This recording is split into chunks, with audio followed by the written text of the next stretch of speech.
We're very fortunate to have Neil Osment from NOA Prism, who is a committee member and has been for a lot of years, and he's going to share with us the UK corrugated industry update. So can we give Neil a round of applause, please?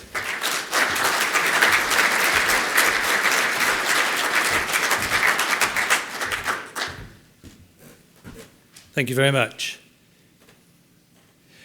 Last time there was two speakers that preceded me, and I tried to think of the link between them and myself, and I made some reference to the military.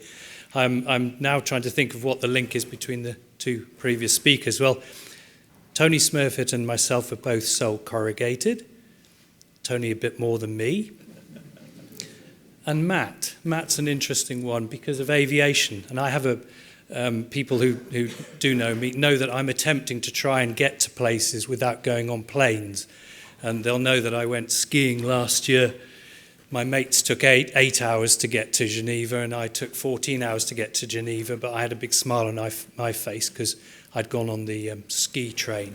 This year, I went with my sister to the French Alps as well in the car, and so did that, and so felt very good. I have a big problem though, Matt. I'm going to Canada in September. I'm not quite sure how to offset my problem, but anyway, perhaps that's for the bar. Anyway, our industry, a bit more close to home. What's been happening in the UK? I've been asking people this quiet question about, how's your volume been for the last year? And they've all said, down. And here's the figure for the UK, minus 9.3. I've never known, I've had quite a few years in the corrugated industry, I've never known in 1 year such a downward figure in volume. And if you look at every month, the only month where volume was higher than last year was the month of November. Is that green shoots? I'm not entirely sure, but I think we're going to have a bit continued tough time on volume. So I wanted just to take this a bit further. As people know, I also know of FEFCO, and I do a bit of work with FEFCO every now and again. And so on a European basis, I just wanted to see and share with you, maybe some important statistics. Well, we know 10.1% January UK, and it's rampant. But we know it's slowly decreasing, and it was a slightly harder figure, just under 11% the month before. Other countries are also having a difficult time, so please don't think it's just us, and it's not just because of Brexit. We're all having a tough old time in Europe. Germany and Italy are seeing decreases as well, but they come from similar figures as ourselves. Spain and France, lower levels, but actually it's rising. So everybody's having a tough time, and that's on one statistical measure. I mentioned about FEFCO. I was asked to speak at FEFCO in October. Interesting one. I was going to go on the Eurostar, and I got COVID. And I said, would it be okay if I did it via Zoom and Teams? And I spoke, I think, about a similar number of people, 150 people. So it was nice to be able to present and not be in the room. But the statistics I was presenting were not great. Because, it was great. Everybody in the corrugated industry in Europe had a fantastic time in 2021. Another figure. I've never known the industry grow by such a rate in all the 40 or so years that I've been in the industry. And mainland Europe didn't have such a tough a time as the UK. And falling at that point, it was October of 2022 that I was making the presentation, and our predictions were that the industry would fall by minus 1.6 in last year. It's been larger than that, so no, not great. So what were our predictions, and what did we think? You can read the bits on the right-hand side, but we think it'll take a few years for it to recover, and it's the message that I want to relay to you. Rampant inflation will ease in the next 12 months. Alternative energy sources will be found.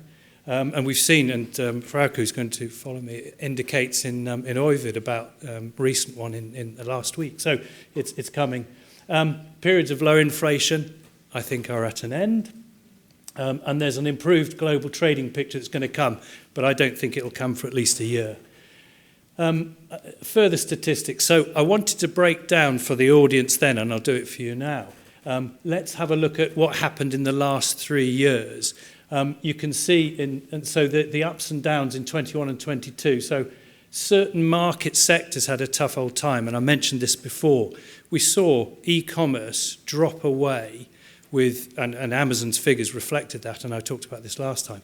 So e-commerce, where everyone's going, whoop, whoop, I think e-commerce is fantastic. I need to buy machines that can print both sides. And I've said to people, just steady on, because actually I think e-commerce has had a nosedive, and it may well struggle for the next few years.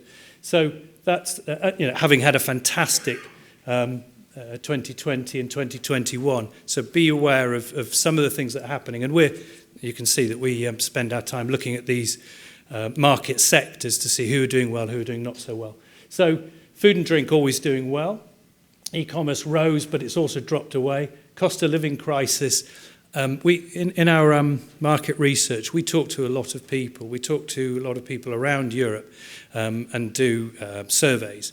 One of the surveys we did was during the summer of last year, and somebody who's in Eastern Europe said to me, people don't buy online. I said, why is that? He said, because it's too easy to spend lots of money. You go into a retail store and spend there. You can go, I now can't buy any more of these products. I put them away. So I don't know whether that's also affecting people in Western Europe, but certainly it was part of the problem of e-commerce and why there's been a change in e-commerce.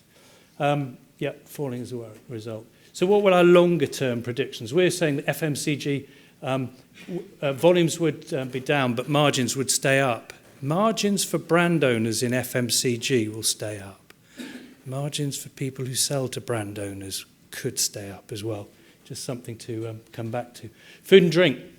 The growth in there is growing, but particularly in LLDs, limited list discounters. So the likes of Aldi and Lidl. If you supply brand owners who supply Lidl and Aldi, good place to be. And then decisions on consumer goods. People are not making decisions to buy those. And as you can see down on the bottom then, so corrugated associated with that, not great for the next 5 years. Not terrible, but not great, certainly in comparison to the upper bit. And then e-commerce purchases. We think there's a switch. We see a favouring towards B&M, bricks and mortar. And as I said, bricks and mortars, particularly the limited list discounters, doing well. So what did we say at the last conference? We said, what are the big issues? We think the war in Ukraine, clearly, energy shortfalls in terms of being able to have your product supplied, paper, other industries who might take a share of energy, so a big issue. Paper mills and their capacities and the management of that. Again, I know Frank will talk a bit more about that for last year. Global demand of trading, inflationary pressures and e-commerce, particularly because of the destocking. And we still, even now, I personally see it because I'm sharing a company, we still see Amazon having a real struggle in the marketplace because they've got too much stuff, in our opinion and in our experience.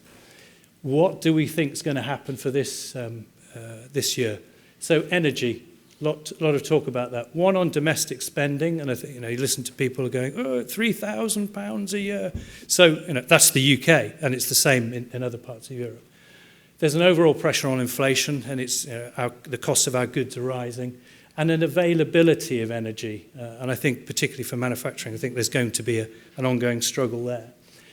Recruitment and staff retention. For some of those people that know, we have a fourth arm to our business, and it's recruitment. And we were asked 3 years ago to get into recruitment. It's now a quarter of our business. Why? Because of these three things. Because early retirement, people in their 50s and 60s and COVID said, I've had enough. I'm going to retire. I can afford to retire. European labour force, all that we've just mentioned earlier about Brexit, and fewer new entrants into the workforce. That's caused minus 2.9 people into the work pool. So an issue for you, I think, is how you retain your staff and how you recruit when they've gone. And then the third bit is about rising costs. I think, and I do put, will paper rise? And you go, that's madness. Why would it do? Because, minus 9.3. I think the pressures are very different. And it's been very rewarding to hear people saying, I've actually protected my margins despite being down by that amount of money. And wage demands. And I don't think, that's the other thing. We have, Tony talked about the madness of Brexit? Well, I think, good Lord, look at the resistance that the government's making on all the public sector wage demands. And you can see that the pressure continues, and it will continue not just in that sector, but in our own. So I think wage demands will continue to be a problem for us. So what are the prospects for corrugated? Short term, I think volume demand will continue to be flat. I described it as flat last time, but actually flatlining, dropping. I think value, and it's really fantastic to see brown box becomes a promotional item, becomes actually a social matter, a governance matter. The progression of corrugated that Tony talked about, value, we really have to protect the value of corrugated. It's so important, and your profitability will continue. And then for the longer term, corrugated is amazingly flexible. Whether we're in e-commerce, whether we're in bricks and mortar, whether we're in other sectors, it's just such a fantastic product, super for retailing. The sustainable pressures are going to rise.